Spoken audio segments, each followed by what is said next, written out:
បាទទ្រសួរពុកម៉ែបងប្អូនតារយាយអំប្រុសត្រៃទាំងអស់ខ្ញុំវិញអើយតម្រៃឆ្នោតយូនមនុស្សឆ្នោតខ្មែរចែកជូនពុកម៉ែបងប្អូនតារយាយផ្សងបានបងប្អូនចាក់បានទាំងខ្មែរទាំងយូនលេខខ្ញុំមកបង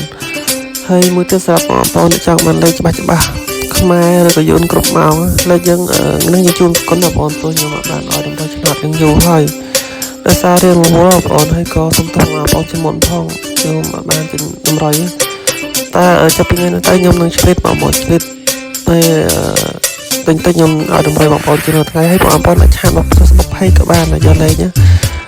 ឆានមក Page ក៏បានcall មកលេខទូរស័ព្ទខ្ញុំក៏បានឬក៏ឆាតតាម Telegram ក៏បានបងប្អូនយើងមានខ្មែរមានយើងគ្រប់ម៉ោងហើយស្រាប់ Page ខ្ញុំហ្នឹងបងប្អូនរូបហ្នឹង profile ហ្នឹងហើយជាមួយអង់គ្លេសហ្នឹងបាទត្រូវឆាតមកហើយឬក៏បងប្អូនចុច link ខ្ញុំផុសក្នុងនេះក៏ចូលដែរបងប្អូនចុច link ឬក៏វាយទៅឃើញបងប្អូនរូបហើយ follow ឲ្យឆាតមកយើងយកខ្មែរយូនមកមានទាំងអស់បងប្អូនខ្មែរយូនយើងមានគ្រប់ម៉ោងបងប្អូនស្រាប់លេខល្អហើយយើងចាក់ខ្ញុំឲ្យតាពីលេខទៅបងប្អូនភាគពីលេខវាខ្ពស់យក3លេខចឹងខ្ញុំឲ្យបងប្អូនត្រូវភាគច្រើនចឹងយកពីលេខបងប្អូនគឺ